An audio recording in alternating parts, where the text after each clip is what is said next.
Hey, everybody, welcome back to the On the Right Side podcast here at the America First Warehouse in Long Island, New York. We come to you live at 2 p.m. every Wednesday at this amazing venue, the America First Warehouse. Thank you, Joe the Box, who makes it all possible. It is a museum for patriots, and if you're ever on Long Island, you have to stop by. David Zare, my co-host, knows all about it. He's from America, Real America Voice, correspondent at the White House. He's here, there, everywhere. We missed him. He hasn't been on the show for a couple of weeks doing assignments, but he's back in studio. David, how are you doing, my friend? I'm well, Steve. So much going on. You know, you blink for a second, 40 stories pass you by. What a news cycle. In China, in Asia, another historic trip. Big mayor's race coming up next week. I'm on the ground in D.C., in New York City almost every day now. That's a scary one. And we're blowing up boats.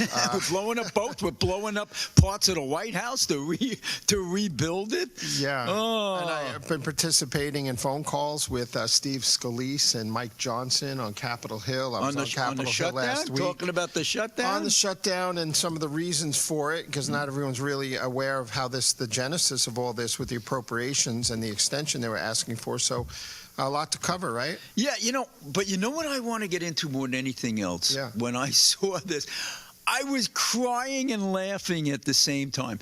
Bill Gates, the, self-centered, messianic, I'm going to save the world billionaire, Bill Gates, comes out over the last couple of days and says, oops, maybe I was wrong, maybe we were wrong on a climate zealot scale, who said that the world was going to end with climate change and we had to turn everything upside down and tax the Western world into oblivion. What is he saying now? Well, maybe we're not all going to die in the next 12 years, as AOC said. Maybe London is not going to be submerged by water next year. Maybe we will be able to have, big crops that are harvested every year. It'll be tough, but maybe we should concentrate our efforts and our limited resources on saving people's lives in other more doable ways, with medical advantages, with air conditioning, with health care supplied to the third world. Wow, thanks, Bill. Couldn't you have done this 10 years ago when they started taxing us through the gills, spending trillions of dollars worldwide, seeing Western democracies on their knees economically? Can you believe this, David? Well, it's coming in both directions, like even Chris Wright, the energy secretary under Trump, said, listen, if there is a climate change or there are increases in temperatures, we have to be number one in fossil fuel production, and there is not an existential threat. Right. And Bill Gates is going the other way and saying, listen, the world's not going to end in a couple of years. It's just we have to adapt to any changes that may occur. So, but the farmers have other challenges too, right? Like the diammonium phosphate fertilizers double, triple the cost than it was 5 years ago. The quality of the soil is gone. We have other big issues. We have, the regenerative farming is popular now. But well, we've got record crops. I mean, despite all the doom and gloom that, millions of people are going to be displaced and it's going to create poverty, blah, blah, blah. Our crops are being harvested at higher rates, but because of innovation, because of, by the way, more carbon dioxide in the atmosphere. Yeah, I don't think the quality of our crops is better, but yeah, we still are producing, but we lose 47,000 farms a year, right? And the kids go off to college and never That's for come back. economic reasons, not climate reasons. Let's make that clear. Right, I'm just saying. And cultural reasons, right? I'm talking about the challenges of food production, but more carbon dioxide does lead to more green on the planet. Yes. So there's a lot of different things. It goes both ways, but the climate extremists, let's face it, they were just like the COVID extremists. And by the way, I believe in global warming. I believe in that climate is changing. It's a fact. It's a certifiable fact. You just look at the temperatures. Yes, we're warming up, but that doesn't mean it's an existential threat that we're going to die and fall off of the axis in 12 years. Well, yeah. But here's my point. They wanted you to believe that. AOC, Bernie Sanders, Bill Gates, all that. Why? Because they're elitists who are Marxist and globalist in their thinking. Say, you're going to die, but don't worry. I'm here to save you. I'll save you. Yeah. You just give me all your money and give me all of your freedoms. I'll dictate to you what to do with your life, and you'll be okay. And isn't that what it's all about? It's their empire building? It's not man-made. The Earth has always warmed and cooled. The Renaissance. Oh, but there's man-made impact, though. Come on, with industrialization and don't you think? The Renaissance happened because of good weather.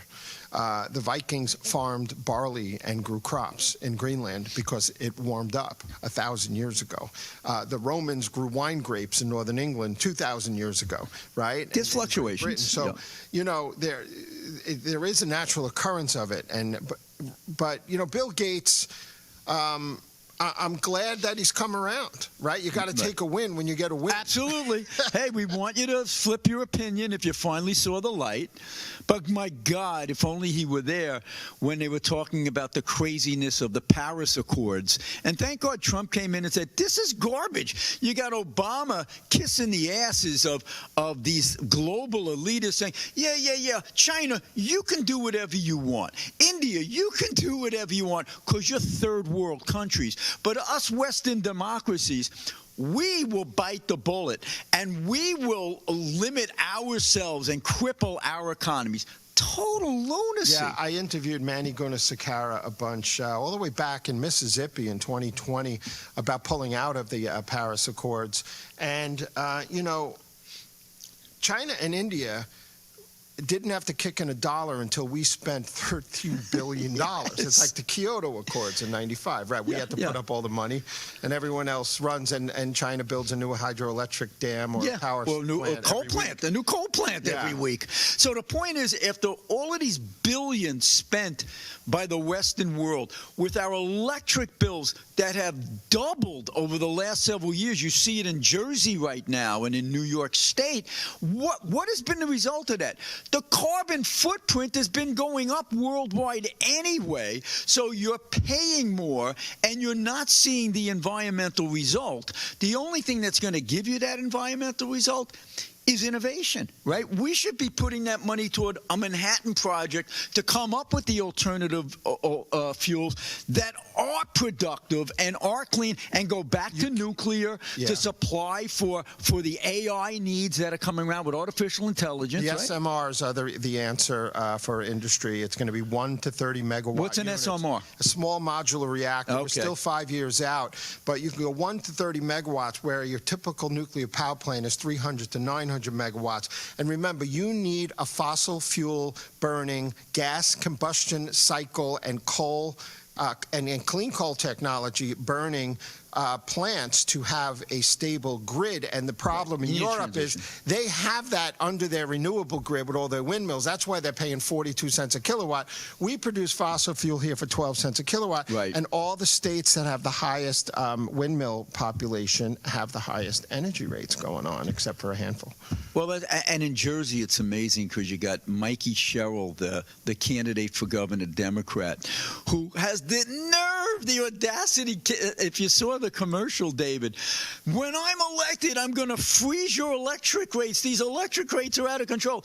You did it. You did it with your votes supporting Biden's and AOC's Green New Deal. You guys did that. Phil Murphy, the Democrat, did that. And now you're going to turn around and say, don't worry, I'll protect you. I'll freeze their rates. We'll go after the utilities. Yeah, and there's different things for different regions, right? So I have a background in solar farms. I've brokered a bunch of solar farms, but they're small. And on Long Island, they're here for a backup when there's a hurricane. Of course. To back up, they backfeed the substations. So when the power goes out and everybody turns on their power all at once, the substations get overloaded and everyone's power goes out. So there's a purpose for it. But the windmills aren't good off of Long Island. And, the big cost solar plants out west are losing money left and right. And Florida, and sorry to say, even DeSantis is in on it. You can't buy a solar system for your roof and spin your cycle backwards, your meter backwards like you used to, except in a few cases, because the big industry of solar is being protected by Florida, and the recipients aren't benefiting. That's my point. Yeah, well, I'm all for the alternative energies. But it's got to be understood that you can't be ridiculous and suggest you're going to cut off all of your fossil fuels now or in 5 years. You can't. You can, and then you can become Germany. Well, you can't run a You can't but run you a won't be secure able to keep the lights on. grid. Right. You can't keep the lights on. And now with AI, you need double. Exactly. So the point is, the sensible thing is to use cleaner natural gas as the bridge to these newly developed alternatives that will come about, that will become more efficient over the next few decades, not few years. And that's really what was responsible for bringing the carbon footprint of the U.S. down by like 14% over 20 years while the rest of the world was going up. But we really need that bridge. So stay with us. We're going to get into, we can get into a lot of stuff next. I want to talk about some chicanery by the mainstream media again. CBS News. Stay with us, David. We're going to talk about that related to tariffs and what's happening with Ford Motor Company, which had a record quarter. So stay with us. On the right side, we'll see you in 3 minutes. The America First Ultra MAGA store for all your MAGA needs. We sell t-shirts, tumblers, flags, hats, sneakers, bumper stickers, and a whole lot more. The most patriotic America First retail store. The America First Ultra MAGA store. Gold and silver, it's God's money, and we all need it. Unfortunately, the whole precious metals industry is rigged in favor of the wealthy people.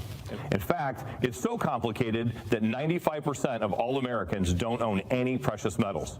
What the industry needed was a way for us to buy fractional units of precious metals, get free storage in a secure vault, have them insured, take physical possession of the metals, or instantaneously liquidate the assets at one of the highest buyback prices in the industry. Well, now there is. It's called a sound money account, and everybody needs one. With a membership, you can start buying gold and silver with as little as $1. Now that fits everyone's budget. Also, our members can gift gold and silver between each other in our Sound Money accounts. What a great way to pass on generational wealth. You'll be able to rest easier knowing you have the security and flexibility found in having your very own Sound Money account. Please scan the QR code or go to tafwsoundmoney.com to learn more. The America First Warehouse wants every American to have access to owning their very own precious metals. All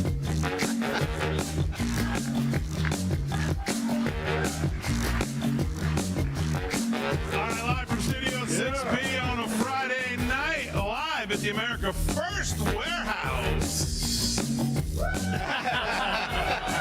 at the America First Warehouse on a Friday, Real America's Voice, all across the country, 103.9 LI News Radio, all across your radio, Suffolk County, Long Island. Glad you're in.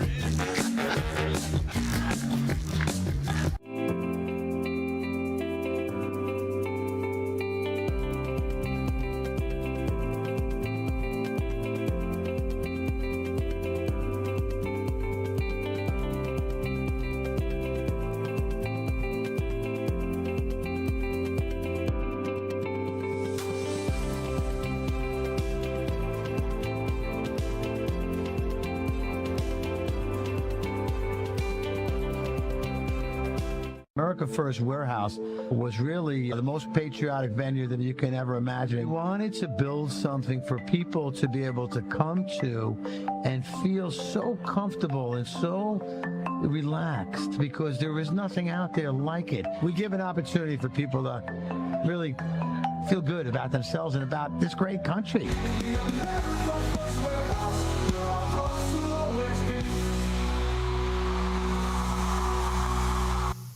Hey, welcome back, everybody. You're watching On the Right Side. We're here at the America First Warehouse. What an incredible place here, and I am very excited to be here with Steve Levy, the former Suffolk County Executive, former New York State Assemblyman, toughest and fiercest campaigner around, Democrat turned Republican, fiscal conservative, and I'm David Zier with Real America's Is that Voice it? News. Just That's David it. Zier, correspondent at the White House and so much more? I'm just David. Okay, And so, like I was talking about these issues, you can't sleep for a minute. You can't close your eyes because, I always feel like I'm behind the news and I do it for a living, right? So it's very hard. And, there's a lot of dynamics involved, and you try to be objective and look at things objectively.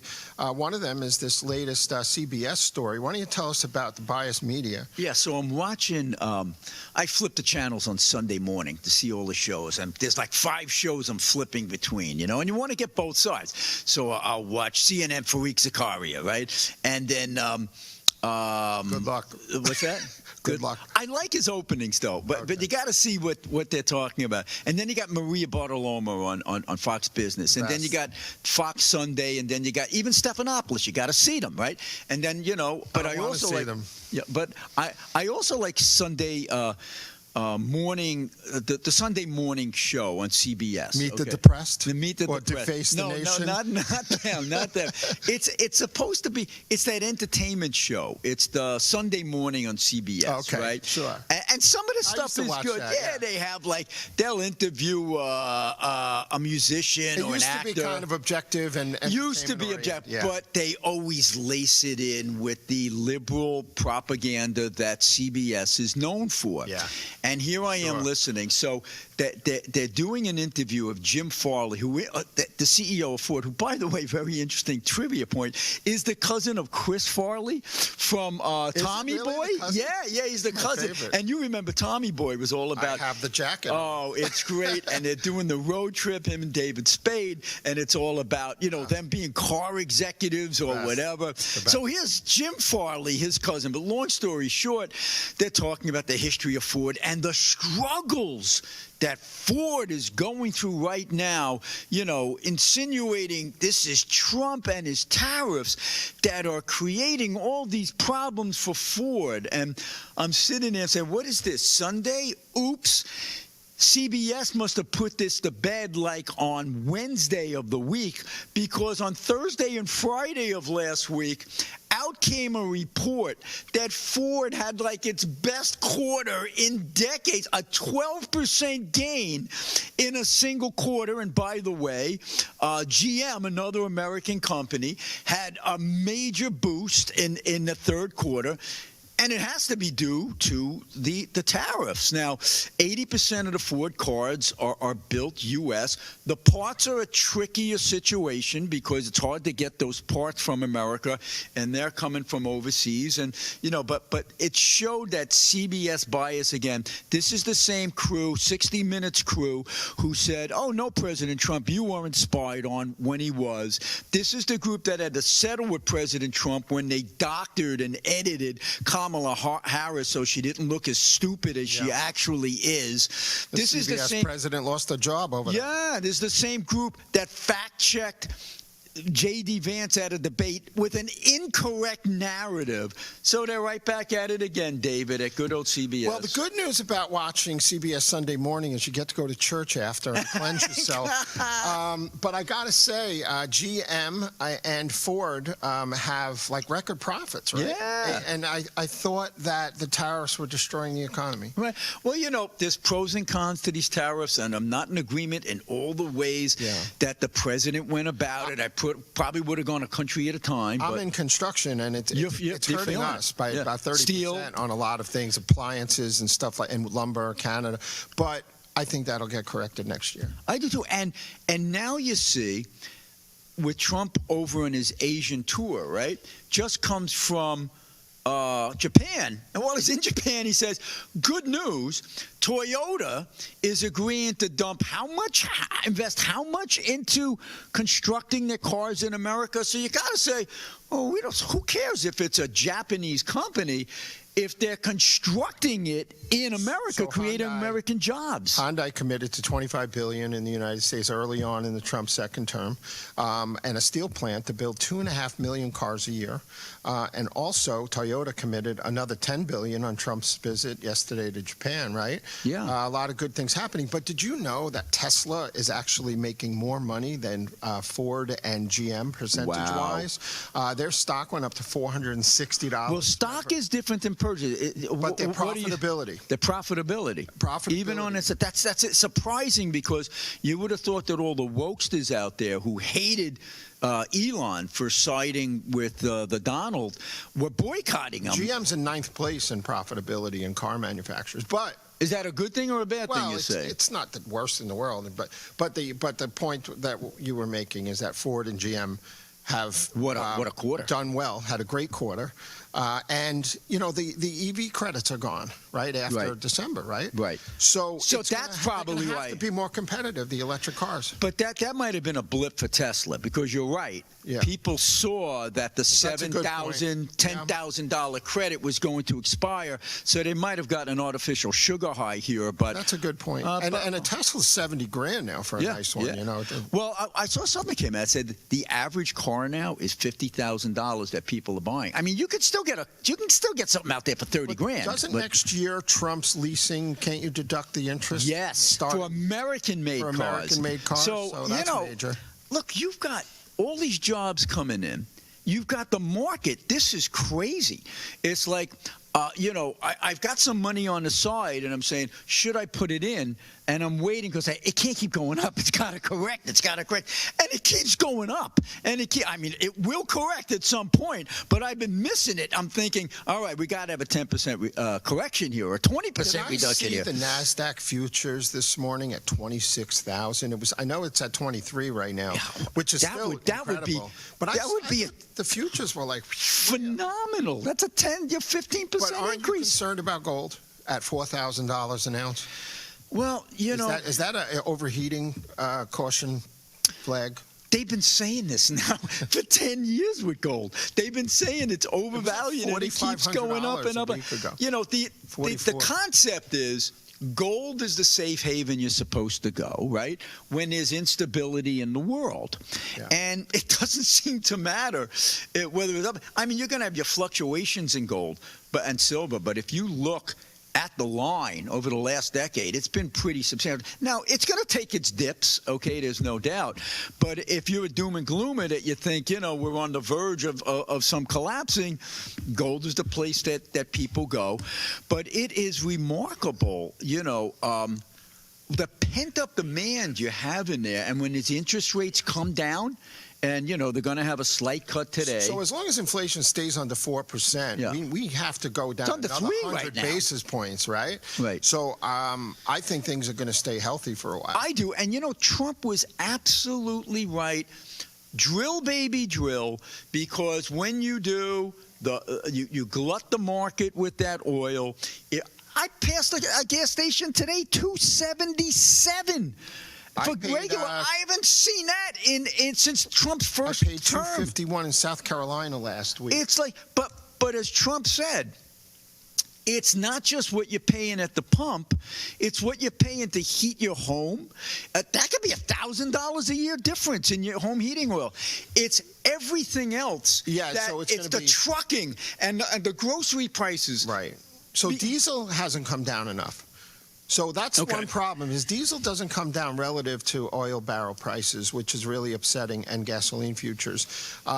So the truckers are already struggling, right? But it's going to continue to come down. Yeah. And home heating oil, I think I paid $2.60 a gallon, which is very good for the Northeast. Yeah. Speaking of truckers, what do you think of Sean Duffy from Transportation telling Newsom and California, we're holding back millions of dollars on you guys unless you straighten out your act and stop giving these driver's licenses, commercial driver's licenses, to illegal aliens who can't read or Last speak Tuesday, English. An Indian, from Asia, illegal alien, killed 3 people on California roadway, right? Yeah, yeah. And then in August, you had that terrible crash in Florida. Another Indian illegal failed his CDL test 10 times. Yeah. How would he get work permits? let alone the driver's license. How are you getting a work permit? This was all Biden's doing. Well, this guy who killed the family last week was let go under Biden, was awaiting an immigration hearing. Yeah.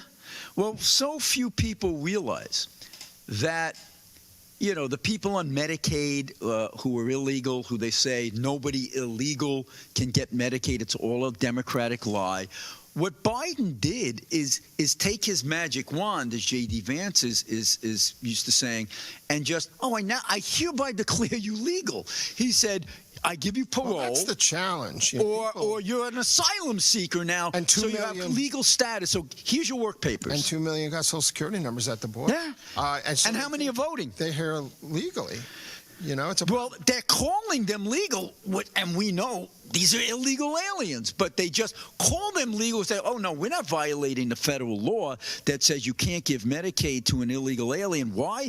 Because we don't consider them illegal anymore. It's mind-blowing. I wanted to go back to the Asia visit for a second with Trump. Did you see Trump dancing in front of the Malaysians? God. How funny. Bill Maher makes fun of them. I can't really repeat what the connotations he makes to Trump's little white man dance there. But listen, you got to say, he's loved over there. Yeah, I mean, the difference between Biden and Trump, and remember all the liberal media. Oh, he's going to disgrace America. They're going to hate America. They're not going to respect America. They're respecting America big time, militarily and economically. Well, he's taking the fight to them economically. I want to thank everyone for joining us. You're watching On the Right Side podcast from the amazing America First Warehouse. Go to the AmericaFirstWarehouse.com. Check out all the great stuff going on here. We'll be right back with more. Robert Cornicelli doesn't write for attention. In What is White, Cornicelli exposes an uncomfortable truth. Whiteness isn't an identity, it's a weapon, one used to divide us, while the system thrives on guilt and control. It's for everyday Americans ready to push past guilt, question the lies, and reclaim who they are. Proceeds support the Veteran Recovery Coalition, helping veterans rebuild their lives. What is White? Available now. Who broke the television?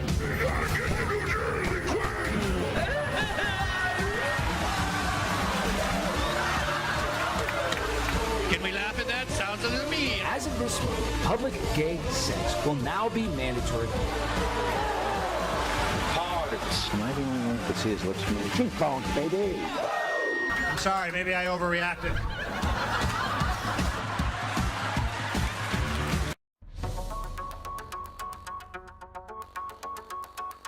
Corporate transfer, fine professional, moving and storage, and inventory management.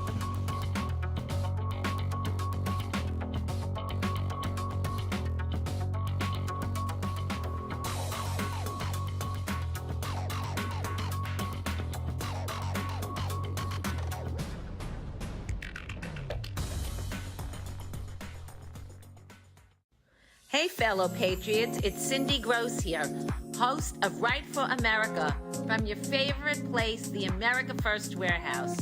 You've seen me show on my show so many products from this country's #1 most patriotic manufacturer with close to 400 products. You need to exchange the products you use in your house to this company and make your dollars count in our country. All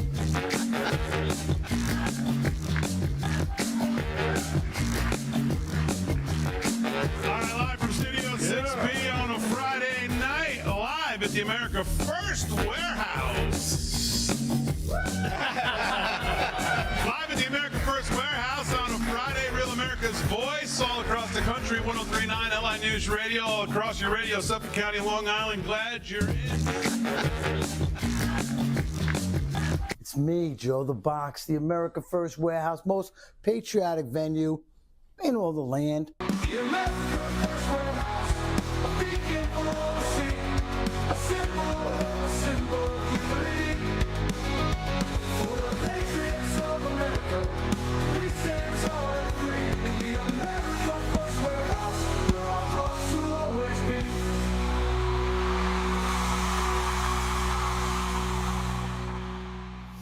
Hey, everybody, welcome back to On the Right Side podcast. We come to you live every Wednesday at 2 from the America First Warehouse here in Long Island.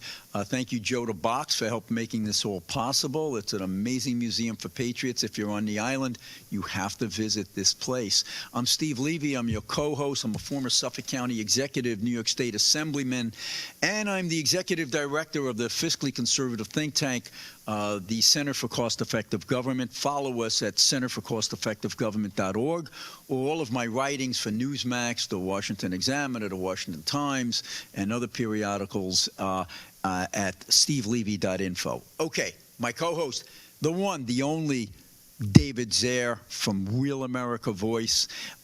He is out there in the White House once a week. It's going to be in New York City a little later in the week to cover the mayor's race here. Before we get into the mayor's race, though, David, let's talk about the Mideast, because they're kind of intertwined, because you have a Hamas sympathizer in Mandami, who is probably going to be our next mayor here in New York. But in the meantime, what's going on in the Mideast here? Trump brokers this historic deal. The peace is tenuous. It's holding on, very slim margin. Do you think it's going to last? No, I don't. But Trump's working closely with the Qatari government to try to keep them in check. But, they never would have came to the table, Hamas, if Israel didn't do that, where they hit the wrong target or at the wrong time. In Qatar. A few weeks ago. Absolutely. I said that last week. They never would have came to the table. Absolutely. Trump benefited from that, and the deals he's made with Qatar, buying 96 Boeings from us and the trillions of dollars of investment. Now we're training their fighter pilots in Idaho. I'm not too thrilled about that. I know but a lot of people in MAGA aren't, but remember, Qatari jets did escort, I think, Air Force One flying into Qatar. It's a refueling stop for Air Force One. But they're the home to the International Brotherhood of Muslims. Absolutely. And they fund Hamas.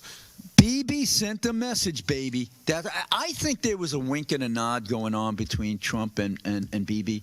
Let's see what happens. Yeah, where Bibi is secretly saying, hey, we're going after these guys. We're going to take them where they live. This way they know they can't hide. Because as long as they're sitting in a cushy a penthouse in the Arab Emirates or, wherever, they're feeling protected. It's not hitting them home. We're going to show them that we can take them out when they're sleeping with one of our pinpoint missile pricks. And it scared the living bejesus out of them. And they said, okay, we'll give you the hostage back. What do we have to do? Well, Israel. Finish your thought, because I have some update. So I'm saying, okay, so now, we got the hostages back, and their leverage is really gone now. So now, but they continue to be the murdering scum that they are. If you want to find out who are the worst people on earth, it's the people who are part of ISIS, it's the Taliban, and it's Hamas. These are just awful, hateful, racist, anti-Semitic people who grow up thinking that their goal in life is to kill a Jew and get 60 virgins in heaven. And like you say, I don't think there's ever going to be peace with them. But here's my suggestion, David, okay, to the Israelis. Just say we either get a real peace with this international force, which should not include the Turks, by the way, and if it doesn't happen, we're keeping this territory. It's going to be our buffer.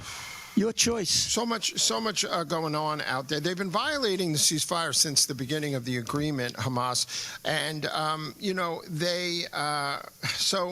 they were killing Palestinians in the street. in Gaza. But then they no marches in America on that one. No, and then they killed an Israeli soldier. So yesterday, Israel bombed the Gaza Strip again and killed 104 people, again using civilians as human shields, 40 children and 20 adults, women supposedly dead. But you can never trust their numbers. But again, they are firing with RPGs and other against Israeli troops. And then they tried to pull a fast one by returning a deceased hostage, and it was the remains of another hostage that was already recovered who was deceased. And they faked the recovery of another one, and Israel caught it on tape. So my concern is they're using this time for the ceasefire to rearm. They are. And, I think the better scenario chronologically would have been have the peacekeeping force in place before this all came to a point. But, logistically, I guess that was hard to do. And when you can get the hostages back, you get them as soon as you can. But the question is, will these countries really come forward? Egypt, Jordan, Saudi Arabia. We don't want Turkey. I mean, Erdogan is a total anti-Semite. But they won't have any direct activities in any fighting. Well, they're supposed to be sitting there in that buffer zone to make sure that Hamas cannot control the area. Yeah. I don't see it happening. So it's going to be left to the Israelis to now take them out. But Trump's okay with them taking them out. Yes. Because like Trump said on the plane on the way to Korea, I think a day or two ago, he said that, or maybe it was yesterday, that he was okay because the Israelis basically have the right to hit back because it was his understanding that they killed an Israeli soldier. No, the Israelis are exhausted, let's face it. I'm talking about the populace. They want their kids back. They don't want to have to constantly be in this state of awareness and not get back to normal life. So they want a normal life. Like that. They always, but this is a little extreme where, it's not so much looking for the missiles coming over. It's a deployments. These are reservists. These are 23-year-olds who you just want to be able to go on with your life. So I'm not sure that Bibi is necessarily going to say, okay, let's go in with the tanks and just keep pushing them back and taking them out one building at a time. I don't see why they don't just say, the old saying, to the victor belongs the spoils? In what was it, the 73 war, or was it the 67 war? Israel took the Sinai. Israel took the Golan Heights. They negotiated back the Sinai to still have the Golan Heights, which you have to have because you're it's high ground. Why don't they just keep the property and say, look, we gave you 1 million chances? To the Egyptians. And the Egyptians said no. Well, no, they should keep it. This is now Israeli territory. To the victor belongs the spoils. You started a war. We finished it. We're keeping this as a buffer unless you really disarm. We don't want to kill our people anymore. 67, and 73, in all three cases, 6 and 7 Arab nations attacked Israel at once. And I think in 67, the Israelis decimated 45 to 50% of the Egyptian Air Force before they could even take a plane off the ground. Isn't it amazing? You got 9 million Israelis surrounded by hundreds million. Yeah, size and population. But they don't ski in their jeans in Israel. I'm only kidding. That's a joke. And their electric bills are probably a little lower. But it's just amazing. We love Jersey. And if you go to Israel, you see it's green. It's in a desert. But you have greenery, because they irrigate. They're technologically advanced. And yet you go around the Arab nations around it, it looks desolate. It's dingy. It's old. And people say, well, that's the colonialist exploitation. No, the Israelis aren't colonializing these. It's the culture.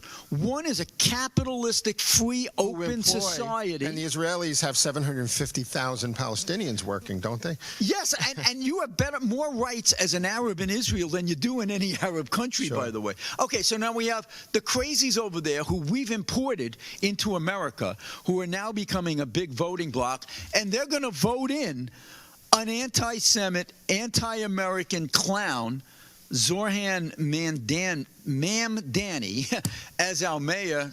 Don't you think it's going to happen, huh? Because Curtis isn't getting out. Well, probably. And, what's going on is I'm more concerned about the city council. They're already to the left of Che Guevara. So they're already on a doomed path in New York City. And Cuomo has vowed to fight Donald Trump. So either way, Trump kind of wins, whoever wins next Tuesday, because he'll have an enemy in New York City who's going to be targeting him. And remember, Cuomo said you're not welcome in New York State if you're a conservative That's or a right. gun holder. Now he's courting their votes. A gun owner. So now he's courting the votes. But one of the problems I see is even if Curtis pulled out tomorrow, is early voting started. That's and it. There's 300,000 people that have already come out for early voting in New York City. And Staten Island has a turnout in early voting of 17 to 18%. Older people, too.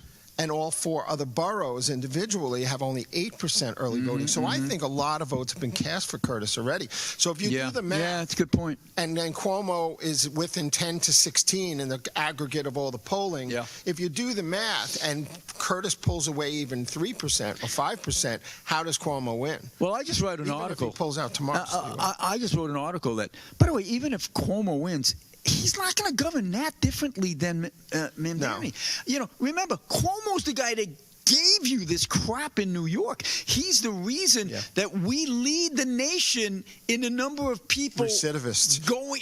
Not only recidivist crime, but people leaving our state to go to cheaper pastures. He recently said he's going to go against ICE with the New York City. Yes, he declared the sanctuary state in New York. He's the guy who gave you cashless bail and raised the age and all of these other things that led to the spike in crime. So it's like, we need Cuomo to help us for a better New York. He's the guy who helped destroy New York. And really, is Zorhan going to govern much differently than the Marxist Brandon Johnson in Chicago, or Marxist Karen Bass in L.A.? Most of your big blue cities are already being run by socialists and Marxists. And in fact, most of your Democratic Party, even the so-called moderates, they just sit back and they vote quietly along with all the Marxist proposals that come forward. Green New Deal and all the other stuff. No doubt about it. I'll be with Curtis tonight in New York City. It'd be interesting to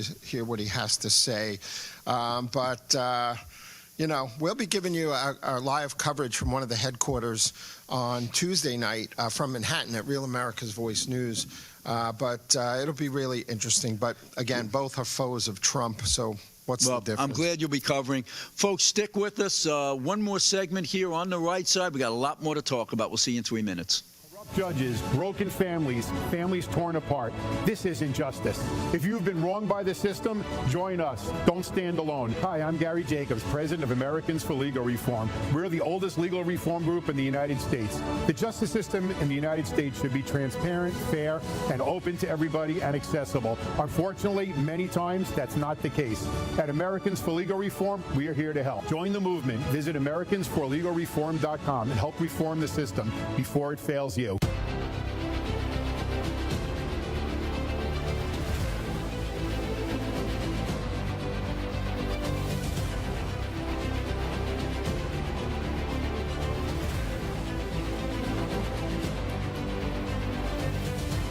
My name is Elena Ruseva, aka Megalangela. Please check my art at www.megalangela.vip.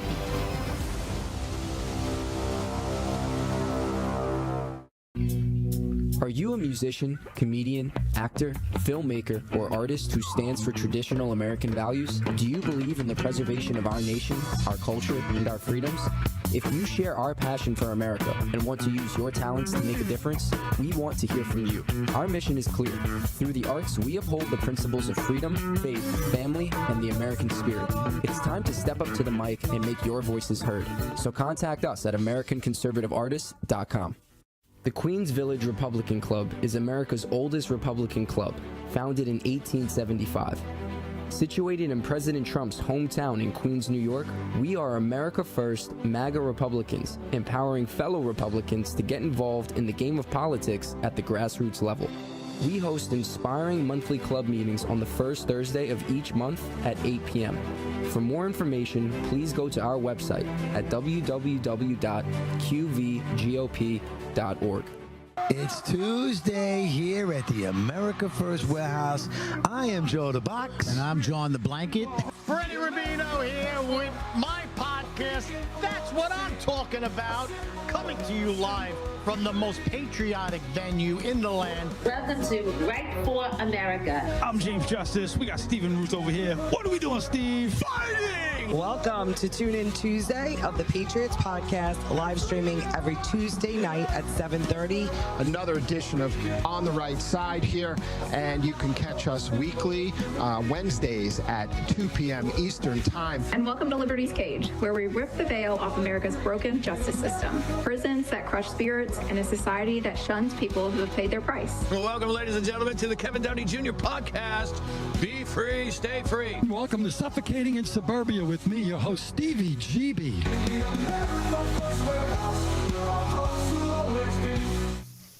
Welcome back to On the Right Side with David Zier and Steve Levy. I'm David Zier. That's Steve Levy, former Suffolk County executive, former New York State Assembly member. And I got to tell you, Steve, you spent time in the New York State Assembly.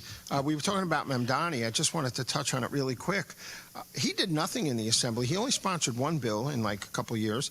Right? He was a ghost assemblyman, kind of like Obama was a ghost professor at University of Chicago. Absolutely, and a ghost senator over in Illinois. And AOC, I mean, what have her accomplishments been? Nothing.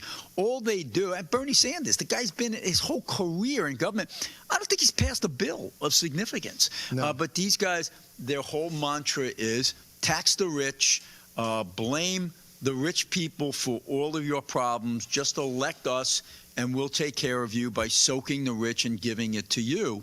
And the younger people buy into this garbage, in part because they've been indoctrinated by their Marxist professors, but also because they don't know their history. And they don't know about the failures of communism and socialism and Marxism in Cuba, in Venezuela, in so many other places. Well, those are their heroes because they've been brainwashed. But, you know, listen, these kids have student loans that are double what they were. You come out of college making $50,000. 30 years ago, you come out of college in New York City making $70,000. Right. The dollar is only worth a third of it was 30 years ago. Inflation. So, you know, these kids don't have hope, and these candidates are very attractive to them. So I can't blame them in a way if they're not informed that these guys can be appealing to them. I'm not saying it's right because we know the policies. Right. But I wanted to bring up, I was at the Manhattan Republican Women the other night with the city council candidate, Alina Bonsell. You know, there's only 6 Republicans out of 50 or 51 city council seats. And that's scary. Only one congressperson who's a Republican in all of New York City, too. Yeah. It's 8 million people. Yeah, Malotakis in Staten Island. Sure. And the big problem they were complaining about was that, Maud Maron is running for DA against Bragg, who only has a 35% conviction rate. He only prosecutes 60% of the felonies. He's funded by Colors of Change and George Soros and all that. She was complaining that, she went to Bill Ackman. These billionaires are all jumping behind Cuomo last minute now, right? A whole stream of them, right? And where were they 2 and 3 years ago with the GOP? Why weren't they backing and grooming candidates to run and pick up a few city council seats, get behind a strong Republican candidate, whether it was Curtis or someone else? I'll tell you why. And they didn't do it. It's a chicken and egg thing. Now they're scrambling. It's a chicken and egg thing. Well, many of them were Democrats from the get-go, but their belief was a Republican can't win in these jurisdictions, so we're not going to waste our money on them. And Trump, Charlie Kirk and others turned that on its head. Maybe you have to engage them. Maybe you're not going to win the black community, but maybe if you go in there and start talking to them and treating them as equals, maybe the Republican can instead of losing 90% of that vote, maybe only lose 70% of that vote. So you got to build the foundation, the building blocks, and you have to support. Well, that's the point. There's no foundation. That's right, but you create the foundation with funding sources. Soros is the golden cow for the Marxist. Yeah. He was very clever. He said, where can I get the biggest bang for my buck to destroy America? It's with the DA races where nobody's paying attention. St. Louis, Chicago, California. You just put in $1 million, which is nothing these days in a race, for a DA candidate, 500,000 wins because they don't spend that kind of money. Yeah. You get your Marxist elected. And when nobody was looking, he took over all of these blue cities, and there's no counterbalance to that. I was waiting for it to be Elon Musk. He started to go there, and he helped Trump. Thank God for that. He helped some, but he's kind of like off to the side again. You need Ackerman. You need Musk. You need these other big donors to come together and say, we're going to create a counterbalance to Soros. And it's unfortunate because Trump lost in New York between 20 and 23 points, I think, in 2016 and 2020. But he only lost by 11 in 2024 in New York. So he cut that by half. And Jersey, same thing. They should, well, down to 6 in Jersey. Down to 6 from 11, I think. Right, and, right. You know, they didn't build on it.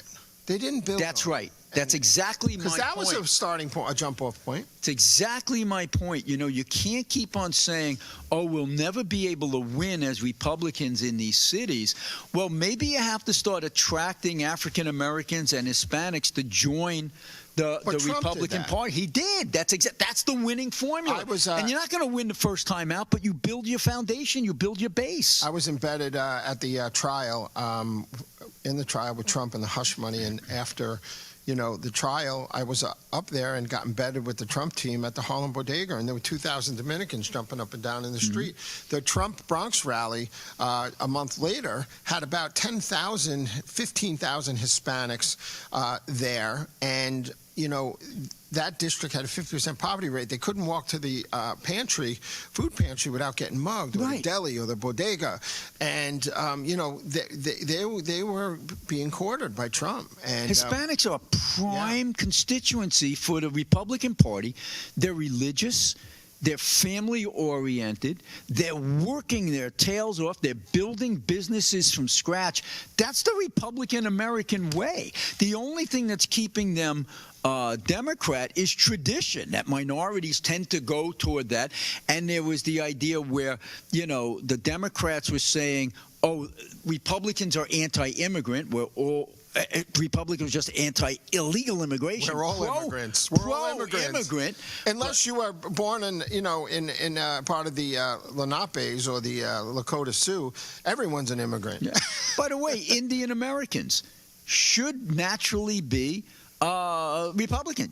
Asian Americans, hardworking, family-oriented, sacrifice today to gain for tomorrow. So the Vietnamese are Republican. I did a lot of work with the Vietnamese Americans. 400,000 died fleeing Vietnam off to Hong Kong in small Fresh boats. in their mind. And they're small business owners, and they hate communism. Just like Cubans. But, you know, like the Indians, they're not Republicans. Only a... Right. Now, Trump made a lot of inroads, too. You can get them, but they're not. 50,000 showed up in Houston for him in the arena years ago, but they're not Republicans. No. And you would think because of the chain migration, and they opened up all these stores here, and then all their stores are getting robbed and pillaged in the boroughs, that they would all come out for a We've got to attract them. You know, the Democrats had a hold on African Americans for so long because they've made them dependent.